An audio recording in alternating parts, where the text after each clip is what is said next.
All right, so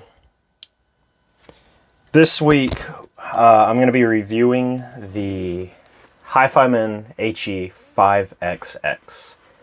This is about $230-ish planar magnetic headphone. You do find it going on sale below that quite a bit, but it's a really good headphone. Don't sleep on it. I guess there's a really good reason that Massdrop continues to make it, along with its younger siblings, which I will get to a review in future weeks. But for now, this is this week's review. It is a primarily metal build. This is some kind of artificial leather up here. It's not a real leather, I don't think. These pads are quite soft. There's plenty of space in them for your ear, huge amounts of space on the inside of that pad for your ear. When I first got this headphone, I was worried about durability, specifically right here. With one of the cheaper ones, I did have the cap on one of the sides fall off, but not the whole thing, just like the little plastic covering. It doesn't seem, from the part that fell off, it wasn't anything that was integral to the structure of it, just something just the plastic covering. With the time that I've had all of them, other than that one cap falling off and it just seemed to be some loose glue from the factory, I've never had any of these headphones in terms of the actual headband break. I did have one with a dead driver, but that was out of the box. As far as this specific one here, I've had nothing fall apart, nothing break. I have pushed way too much power through these things on multiple occasions, and they have just taken it in strides. I would say durability is a non-issue. If you're worried about it, I wouldn't be, honestly. The durability is fine. Now, it is a dual entry, so with this being an offshoot of the Deva, you can't really use the Amp DAC MIP for the Deva with these. Just a heads up. These will use any dual entry HiFiMan cable. You just can't use that Amp DAC that the Deva is known for. Now this is almost like a rebrand of the original Deva. I'm not sure if the original Deva is made anymore. From what I heard, this does sound significantly different from the Deva Pro, which is a new headphone altogether. So if you like the Deva and you want to get another one, this is going to be the route that you're going to go down. But if you're planning to use a Deva Amp DAC with it, I would not recommend this because you can't. It's just the way it's built. Now, on the bright side, you can use balance cables with it. I wouldn't say it benefits a super whole lot from higher end amplification, although if you want to go down that route, you can, and you will still notice a little bit of a difference. But this isn't a headphone where anything like that I would say is necessary. If you have a little dongle DAC that you plug into your phone, it'll run it just fine. I wouldn't worry about it. Now, with this headphone, I've heard with a lot of these headphones that I review is headphones that I owned previously. I very rarely buy headphones for the actual channel itself. So, just like any consumer, I do look up reviews on headphones before I buy them. And this is the headphone where I feel like with most of the reviews, I didn't get a personal good idea on how it sounds. Nothing against the reviewers. But once I heard it, I understood. I wouldn't say that there's a crazy whole lot to talk about. It is a brighter headphone, and it can be sibilant, but I wouldn't say it's a sibilant headphone in and itself. The headphone isn't sibilant. It can just make sibilance more apparent. So if you listen to a lot of poorly mastered music, I might stand clear just for that. Just because of that in itself.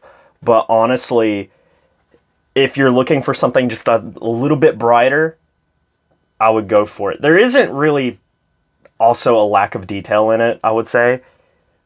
I guess that's why not a lot of people talk about it, because there's not an excess of it, but there's not a lack of it either. It's just in that middle ground of, oh yeah, I can hear everything. Nice. Now, the mid-range is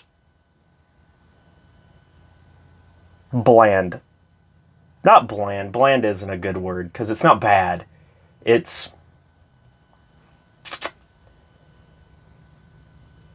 I would say the top end is the only thing with any real personality. The mid-range and the bass almost feel like they do what's asked of them, but not really much else. They don't add no sweetness or life or sparkle. It's just, the music wants this bass note in this particular way. It does it. It'll do it, but almost in a kind of artificial way. It just, I guess it's with it being a cheaper planar, but it's more of a, I wouldn't say it's anything as artificial as what the Odyssey Maxwell does. Although, the staging is where this headphone does get a little bit interesting.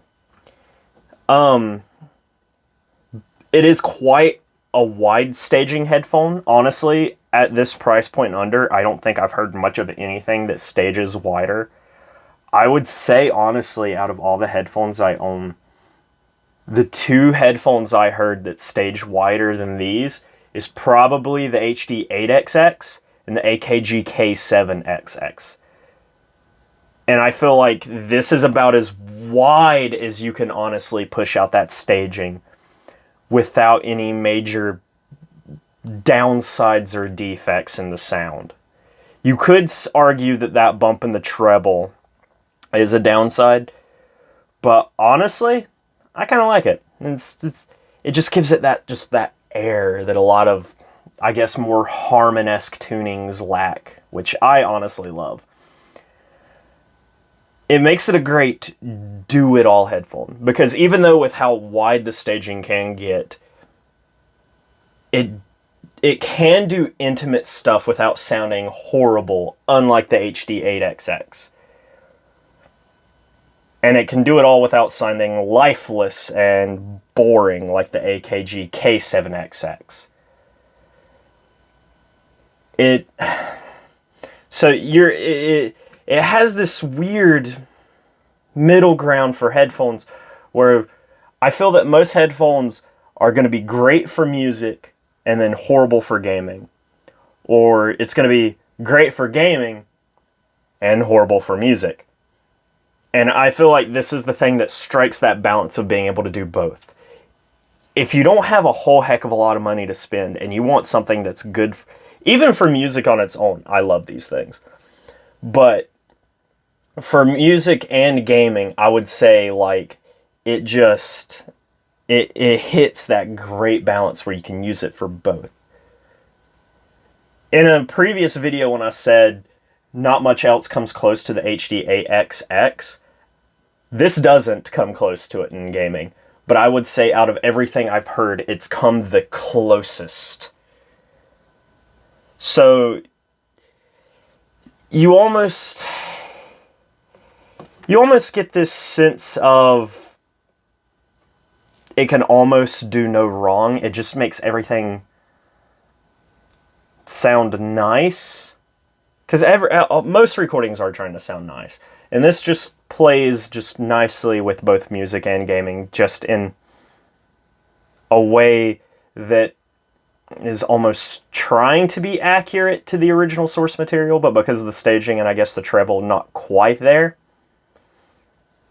And to go a step further with this analogy, not the analogy, but to go a step further with this, is that a lot of people don't like this headphone, and a lot of people really, really love it. Case in point for people that love it, I have a friend, he's not an audiophile, but he owns some nicer headphones. He has a pair of THX Pandas, and he has a pair of Audeze Maxwells to himself.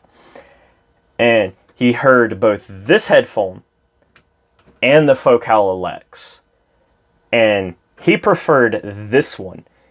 Even though the perceived bass amount is lower, he still preferred it overall to the wider staging and that extra treble energy up top he also liked. So it's almost like this is the headphone that taught me the true subjectivity in this hobby because of everything around it. I honestly love it. I really love it. This is probably I would say, the first truly good sounding headphone. Like, if you're looking to really get into the audiophile, like, hobby, this is like that first true step into like what is like that upper echelon, or well, really the mid to upper echelon of what is good. There are stuff that you may think is better at a lower price point, hence the whole subjectivity thing. But in my personal opinion, this is that first real step. And I don't think a lot of people are going to regret it either. Alright, everybody. Thank you for watching. Please like, subscribe, leave a comment.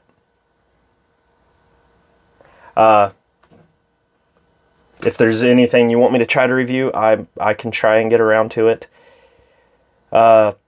If you have a headphone that you use for everything, leave it down below. Let's see what everybody likes. Thanks, everybody.